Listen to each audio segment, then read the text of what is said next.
Hello, good morning and welcome. It's Monday the 27th of April. I'm Sam Coates of Sky News and Anne McElvoy is with me in Washington, apart from anything else to cover the King's state visit, which starts today, but was at the White House Correspondents' Dinner on Saturday night. So let's not beat around the bush and start there.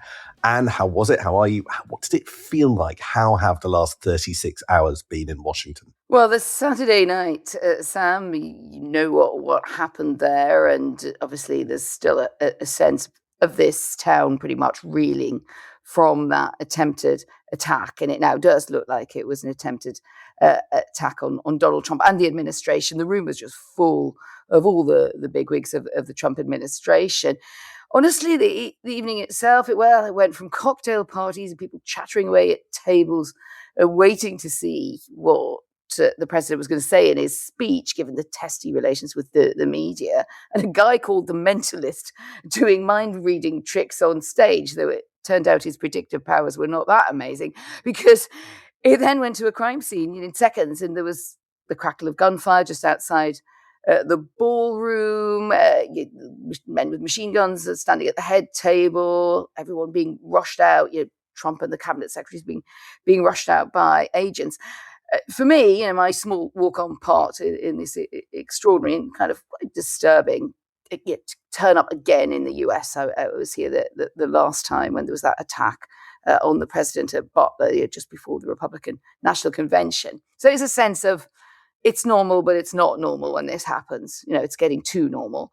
I was crossing the lobby floor and the top of the escalator leading down to the security check where it all unfolded. You've seen the video, and that grainy video of what happened in the shots. And suddenly we were pushed to the side, massive search of armed agents, told to get to the walls, either to get down or just to get out of the way. And I think at that point, we realised it was serious. How did it actually feel in the moment? Weirdly familiar to me from years of covering conflicts. That sense that nothing's happening, and then suddenly everything is. And initially, well, your brain catches up, and frankly, it was not clear at all what had happened straight away. I mean, some people said they immediately realized there was gunfire, others just thought there was kerfuffle and commotion.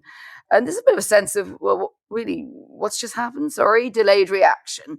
And I think once it became clear, when I saw the agents running towards the checkpoint down the escalator, where the suspect was on the ground, and that they were pulling out guns as they ran, I think that sense of threat then kicked in, because we didn't really know whether this was about this one incident. Later, of course, you put it together in your mind, or whether they thought there were more assailants. And I think the real sense of threat kicked in when they pushed us, those of us who were on that side, if you like, of the action, pushed us outside, and the pandemonium of police cars, the emergency vehicles, drones overhead. Not sure whether there could be an after attack. So we've got this real sense of events colliding. You're there in part for the King's second state visit to the US, but this gives it a sort of an entirely different backdrop, a different gloss, which you'll pick up. There's a garden party today and address to Congress tomorrow. Just paint a picture of Washington as King Charles arrives. Yeah, I was just trying to reflect the mood here. It is uneasy. I mean, it's quite a staid political company town, Washington. Of course, we know about these dreadful risks and the flurries of political violence in the US, and that has flamed up again under Donald Trump. But there is a sense of, this doesn't happen here in Washington. And I think that is the mood that this visit will also need to capture, and I'm sure will capture. It plays to the strength of King Charles and Queen Camilla coming in, as well as those highlights you've mentioned. They're spending private time together. I think they start with a tea for the four. There's a lot of tea involved. Tea for the four of them, and it opens up into, here comes everybody, a big event at British Embassy and other big photo opportunities. But really, this is about a warm relationship, and I think this emotional backdrop will play to that. That speech to Congress is going to be really interesting, looking into that. It's going to last about 20 minutes, Sam. And we've got some very good detail there in the Politico playbook this morning in London. And that is a lot longer than the 12-minute speech his mother, Queen Elizabeth, gave during her visit in 1991. And I think it's possible it's going to go this whole thing towards about half an hour when he holds the attention of Congress. Really insightful from Dan Bloom and Esther Weber, combing through what the deliverables are supposed to be here. And one of the things that they unearthed is that there's going to be a lot about Ukraine and NATO and the necessity of sticking by Ukraine. Well, as we've discussed on this podcast, and that has been really a wavering beam of the president's attention. It's the thing the king really cares about. A palace source told Politico the monarch wants to emphasize Britain's commitment to defense ties, but with Ukraine at the heart of that. That's really interesting. All of this happening on Tuesday, which is, we'll talk about in a moment, is an incredibly crowded day domestically as well. You've been in Washington for a couple of days. Where are we with the special relationship that this visit is designed to kind of improve and now sort of urgently repair? What is the conversation in Washington about it? If you just look at the top level of that, the fact that this visit is going ahead, that supportive messages have been exchanged, Donald Trump being very positive, saying it was very brave of the royals. I don't think there was any chance it would be called off. I think there are some tweaks on security, but it's going ahead. It does show that there is a durability, a resilience to the relationship, and that this is the ultimate symbol, I suppose, that it continues through thick and thin. But there are worries in the background about how things are going. There is a sense, I think, that the Starmer government, having changed its course, and of course the Iran crisis is the reason for this, and he's made calculations about that, and some of them are sensible, and some you could maybe question Britain's posture on that. But what I think the worry here is, Sam, that as Keir Starmer tries to shore up his individualism, the government not just being pushed around by Donald Trump, there are some worries, I think, that, for instance, Rachel Reeves coming here, calling the attacks on Iran without the plan to follow folly, and that sense that really didn't go down terribly well, I think, in diplomatic Washington.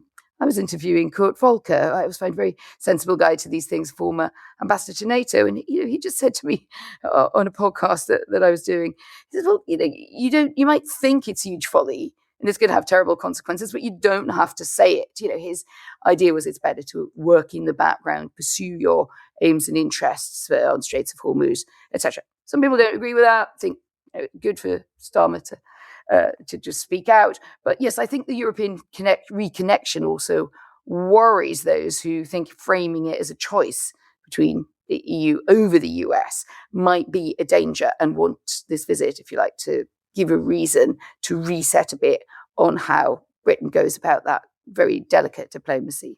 Well, the big set piece moments are important, but quite a lot of the soft power of these visits is in the events that just allow Americans and Brits to mingle and to socialise bluntly. And in that vein, there's a massive garden party in the British Embassy in Washington. And so I've got one more question on this. What on earth are you wearing? Oh, Sam, you got to the important stuff. Like one of about 7 dresses I brought with me. What I can exclusively reveal is that hats are discouraged, because there's so many of us going to be rammed in to those British Embassy gardens. I think hats are not wanted. I think security also doesn't like hats. So no Eliza Doolittle ascot moment for me. Christian Turner, the new ambassador, is in full pomp, hosting a huge floral arrangement, red, white, and blue, because the gardeners have been on overtime, I hear. So maybe something in that vein. I'll send you a picture. Please do. I'm actually very jealous. But there's a lot going on here. So let's bring things back to this side of the Atlantic. We've got a very busy 2.5 days left of Parliament until it's prorogued and breaks effectively for the local elections, which are at the end of next week. So MPs have actually got to pack a hell of a lot into quite a short amount of time. Biggest day of the week is shaping up to be tomorrow, with Philip Barton, who was Ollie Rums's predecessor as the lead official in the Foreign Office. And he agreed with the then Cabinet Secretary, Simon Case, that vetting should take place before, not after, Peter Mandelson's appointment. Peter Mandelson was here in post only a year ago. Now, he will also talk about conversations he didn't have with Morgan McSweeney and be pressed on that, the PM's ex-chief of staff, and McSweeney also before the committee on Tuesday. I don't think there's any way of avoiding the Morgan McSweeney appearance being the sort of blockbuster bit of the Foreign Affairs Select Committee day out. I don't think he's appeared before a Select Committee before, well, certainly since being at Keir Starmer's side. McSweeney will deny that he exerted pressure on Barton, but it's also, interestingly, we're told, likely to be asked about his stolen mobile phone. So watch out for those answers too. Some stories about that in the papers over the weekend about whether or not Scotland Yard is starting to ask people in Number 10 about what exactly happened. Also on Tuesday, and this is pretty key, but I'm not sure it's going to go anywhere, there'll be a vote on whether or not to refer the Prime Minister to the Privileges Committee. Now, you remember that was the fate that befell Boris Johnson. He ended up before a committee chaired by Harriet Harman, and that was a sort of key staging post in his demise. But unlike Boris Johnson, we wake up to the news this morning that Number 10 would oppose that move. And as such, you would almost certainly, I think, have Labour MPs voting against it. I don't sense the mood is any different. To vote with it, I think, would be a vote to bring down this administration at some point in the future. And I don't get the sense that that's where MPs are right at the moment, this side of the local election, willing to press a button as nuclear as that. But just the mere fact of the votes, and we'll be going through who abstained and why, and if there were a handful of people that vote for Keir Starmer to be referred, it'll just be a bit of a thing. I'm sure you're right about that. I think they looked again into the precipice and realised it's potentially a very long way down for Labour. But there's a huge amount to do in the Commons before Parliament is prorogued. Early Wednesday, 13 active government bills that require votes to decide their future. The Armed Forces Bill today, which MPs vote on to revive in the next session.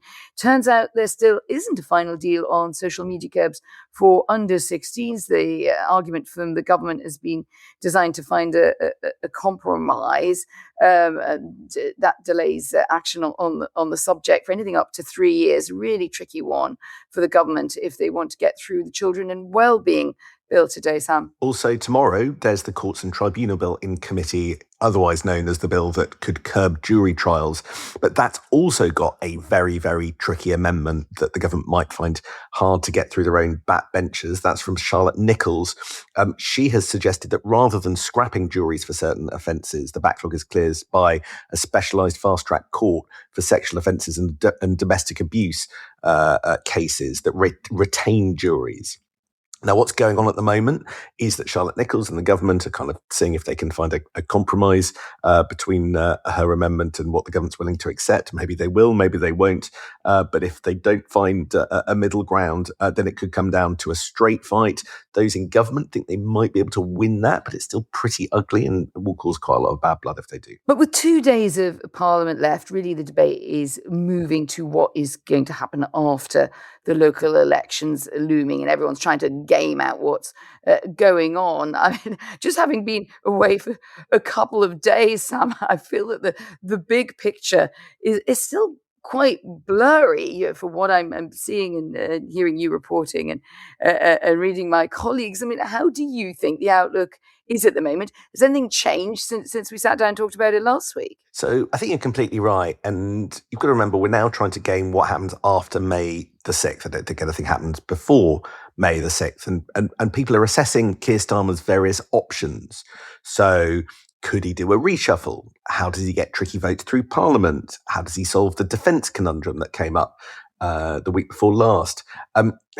What has changed? Well, I think in the last 2 weeks, the events that unfolded first on defence and then with the kind of going to war with Ollie Robbins, have just made MPs, Labour MPs, Labour cabinet members in particular, just more sceptical that Keir Starmer in the kind of medium term is going to survive. The cabinet in particular seemed to me to be not fighting that hard.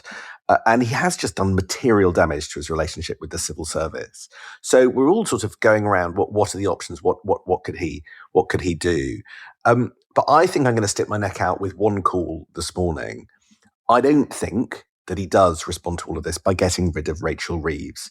Now, I'm saying that based on conversations I've had and a bit of intuition and just a bit of political logic. I actually can't see him wanting to do it on a kind of emotional level, to be honest. I think she has been somebody at his side. They have been incredibly close. So it would be really a wrench to do that, even if she is blamed for mistakes. I think it's politically dangerous for him to do that because she acts as a kind of quasi-Kwarteng-esque shield. And we remember what happened when Liz Truss got rid of him. She didn't remain in post that much longer. And then there's just that point that it signals a change of direction to get rid of her.